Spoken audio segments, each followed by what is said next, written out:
You're listening to an archived Cabral Concept podcast.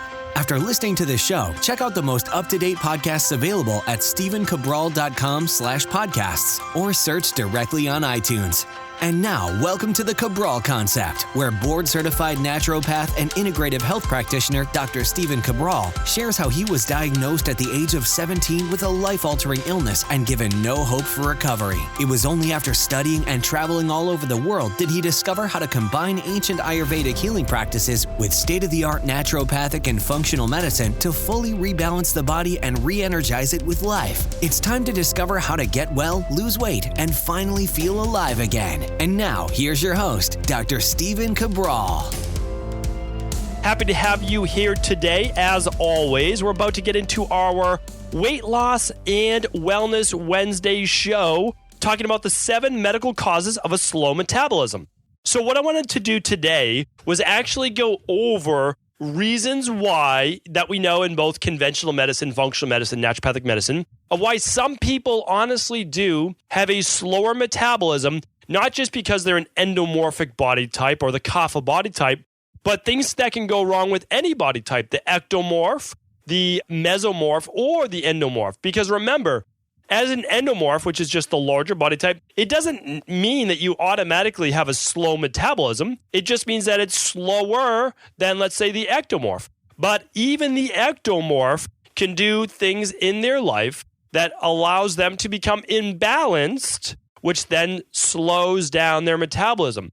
So I enjoy the topic of this show because it allows me to also blend in a little bit more of the functional medicine, more of like the clinical-based perspective that I look at every day in my practice. So a lot of people confuse naturopathic medicine or even like a specialty in Ayurvedic medicine or one of those things as not really looking at, a conventional medicine standpoint, which could not be further from the truth. Meaning that if you're a naturopathic doctor, if you're a board-certified naturopathic doctor, licensed, or even, there's so many great doctors out there. So I don't want to put this just on naturopaths alone, meaning that I know amazing chiropractors that they went to school for chiropractic, which obviously is not teaching functional medicine, but then they went back and they started to specialize in functional medicine.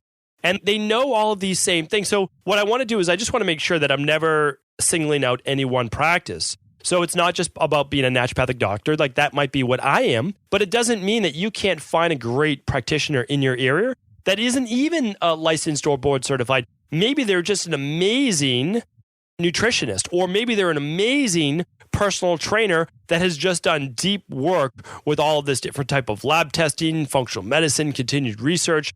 So again, I've just met so many great practitioners over the years that I would be, remiss if I were to just say there's only one profession that kind of like can help you, because that's just not true. So what I want to do today is give you always the knowledge, the content, so that if you are speaking with a practitioner or if you do decide to run a lab test, that you know what is in your best interest. That's really what it's all about. So let's get into today the 7 medical causes of a slow metabolism, what they are, and of course, I would not give you the causes without then also being able to give you how you can reverse these things. Because anything that you feel stuck with today, I'm telling you right now, it can be turned around. It doesn't seem like it can right now because you've probably been dealing with it for weeks, months, or years, but it can. And it also doesn't matter if every single person in your family and all of your lineage has always had to deal with this thing. Okay, fine. That means it's within your genetic code, but it does not mean that you need to suffer from that same thing.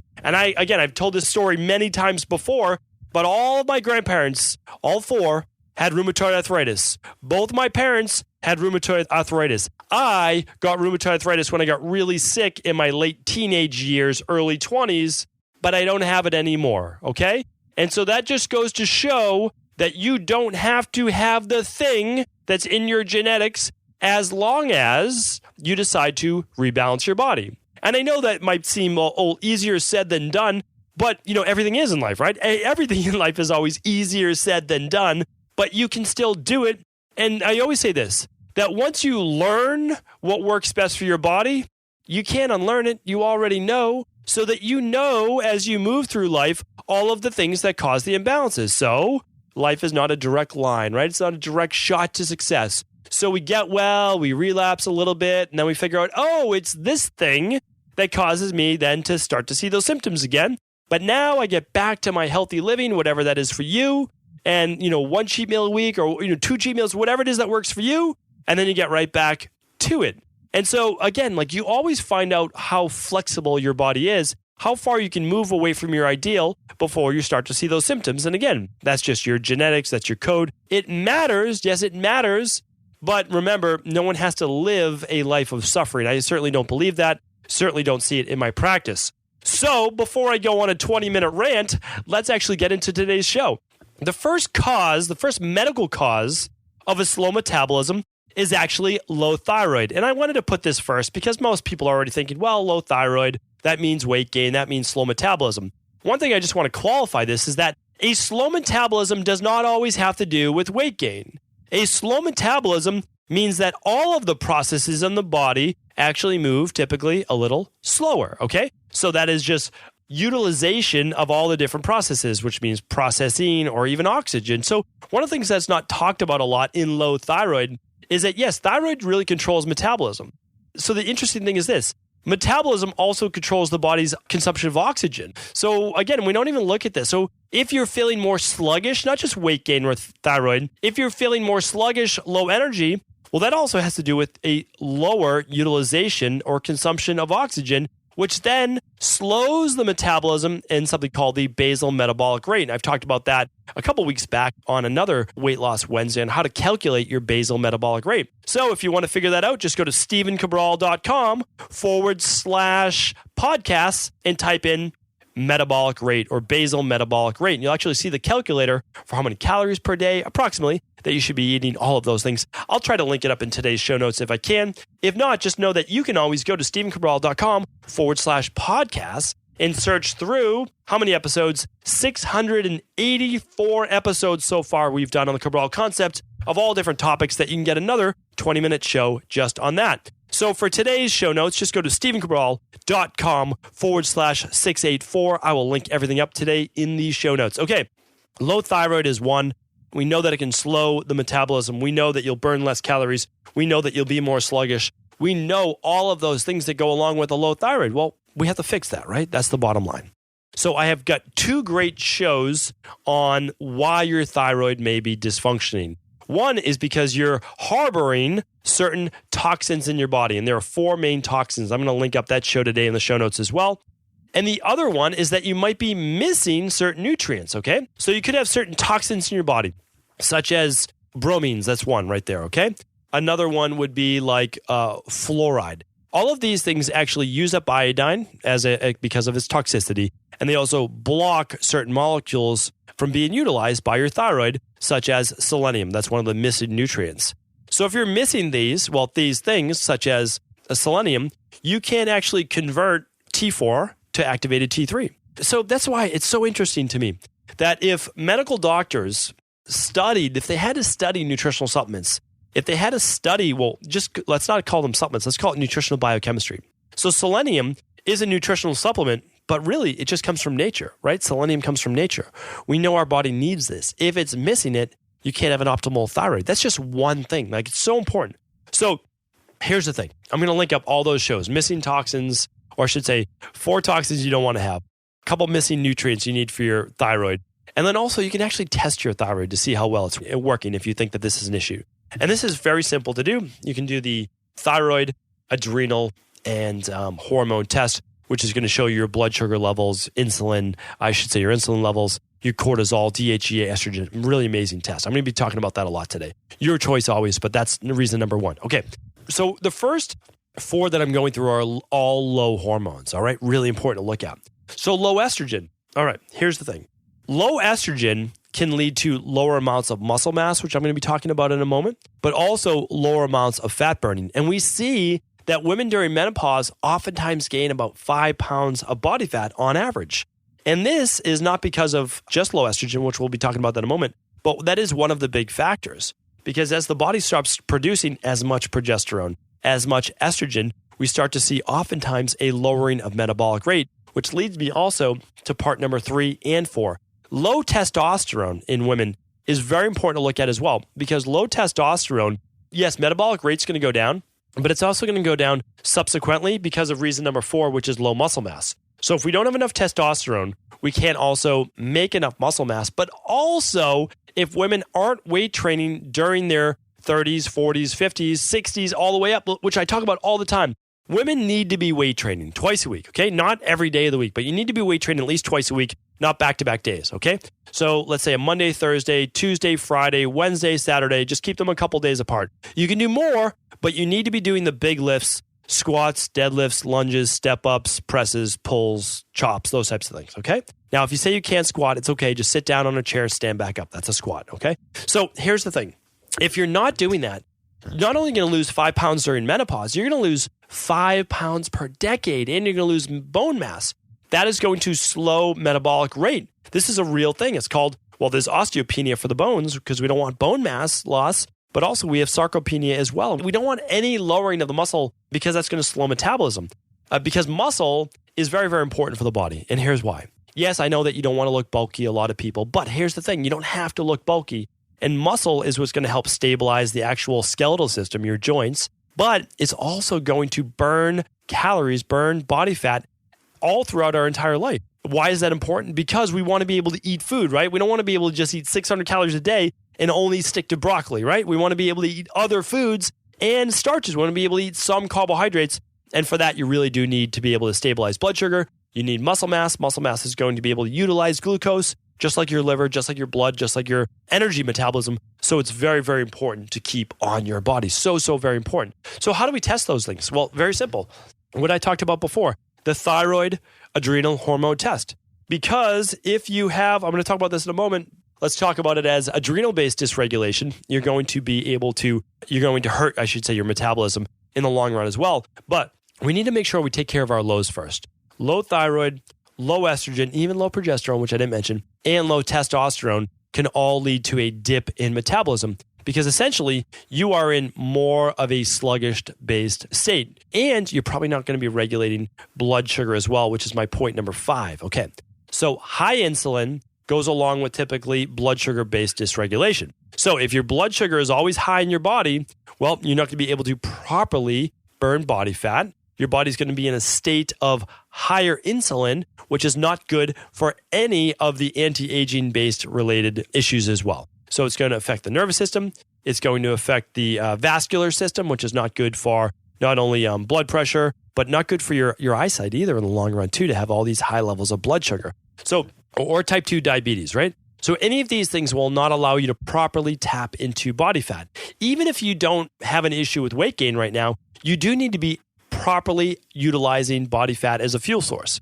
Because as you are in a lower level, more relaxed state, your body honestly should be tapping predominantly into body fat stores. That's a very healthy way to do it. Plus, it allows for oxidation of adipose tissue, which is your body fat, which allows for you to be always removing chemicals and toxins from that body fat before you put additional calories back in. Really, really important. This is how the body works. There's basically a renewal. So you take in calories, it gets stored as either sugar or body fat. Our body breaks down the sugar, it breaks down the body fat, use that as glucose or oxidized body fat. Your liver then detoxifies all these chemicals, and you just start the process again. Like, that's totally normal. But if you store these things for years in your body fat without ever breaking them down, well, you're really storing these toxins that should be removed from the body for long-term health and longevity. So we want to stabilize those blood sugar levels. That's one more reason for slow metabolism. For stabilizing blood sugar, we want to look into this next one, which is called high cortisol. Okay, so high cortisol comes from higher stress in the body. Now, it can come from gut-based dysfunction. It can come from lifestyle of staying up too late at night when you should be in bed.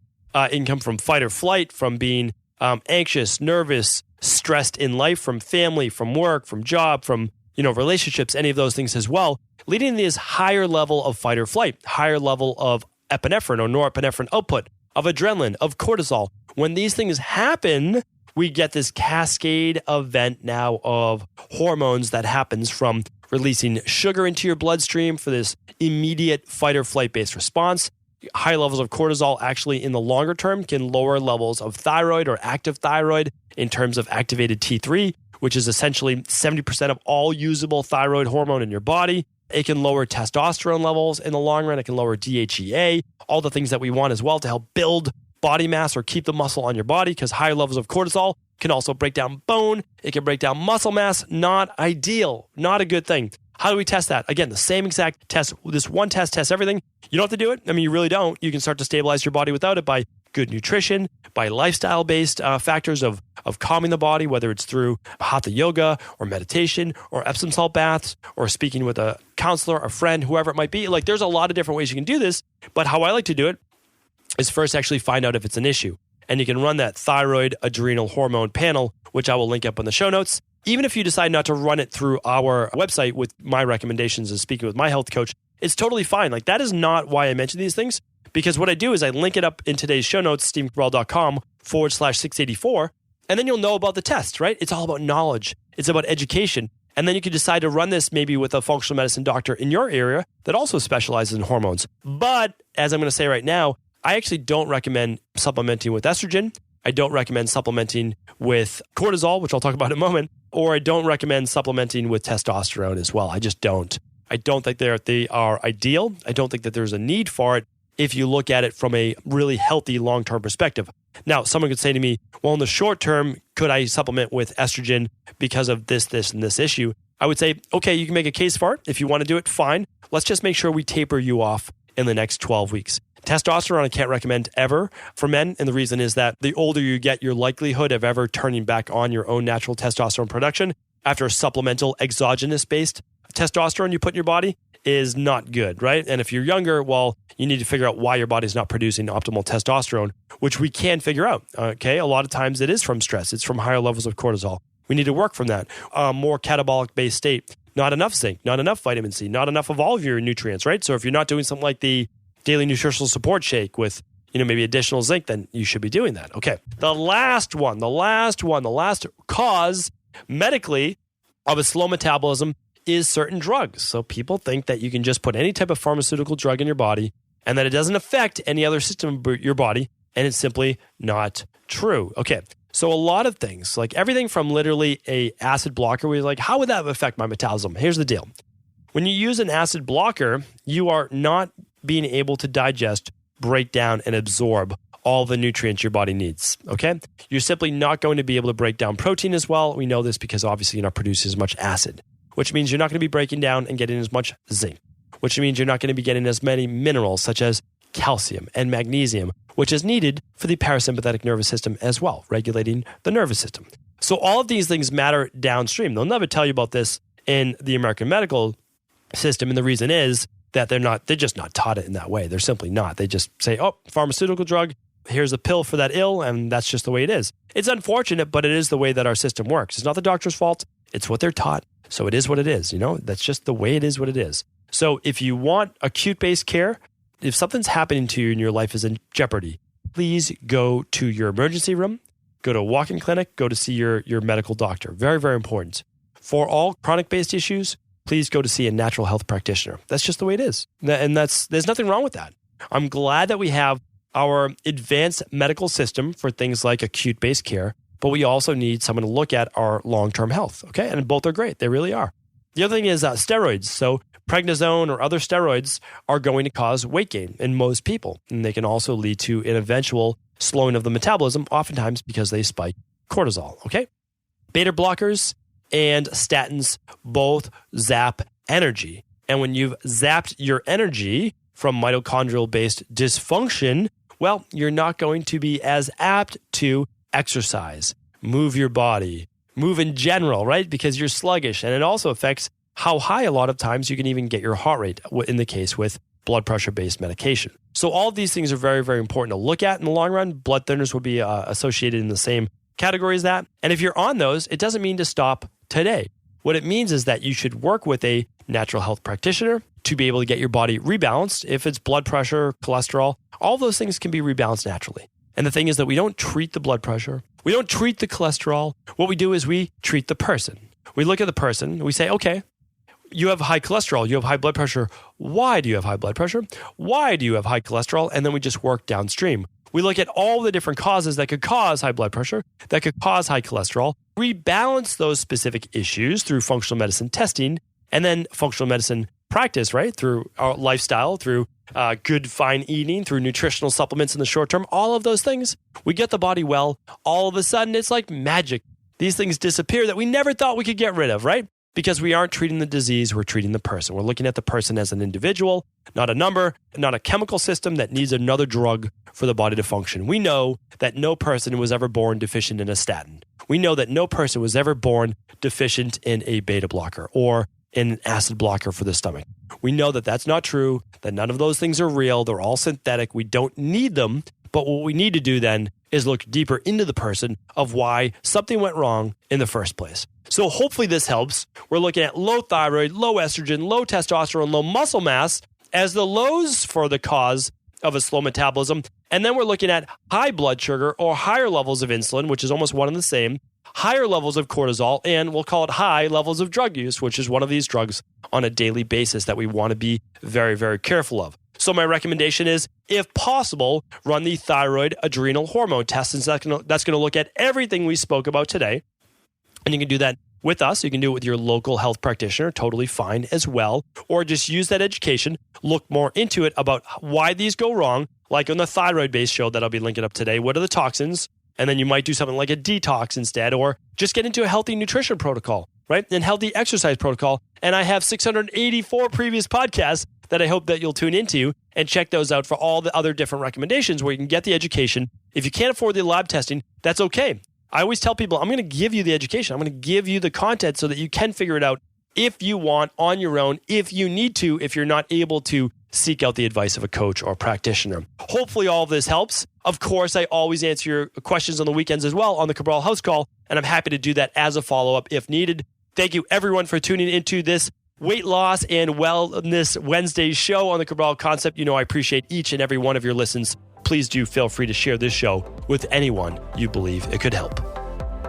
I want to sincerely thank you for your support of this podcast. I couldn't do it without you, and I mean that. I truly do.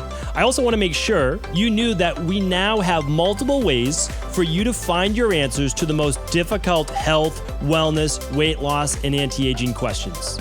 You can find podcast-specific topics like thyroid, adrenal, hormones, sleep, digestion, Ayurveda, and many more at stephencabral.com/podcasts that will then link you to your favorite Apple, Spotify, and other podcast players. Plus, all new podcasts and weekly exclusive video content is being added to our YouTube channel at youtube.com/Stephen Cabral. And that's Stephen with a PH. Head on over and subscribe so that you don't miss any of the exclusive content. Lastly, if you've ever found any of my podcasts or books to be helpful, I would really appreciate it if you could leave a review on iTunes or your favorite media player for the podcast. Rating and subscribing to the YouTube and podcast allow me to reach more and more people and help spread my mission of healing throughout the world. Thank you again for being a part of this movement.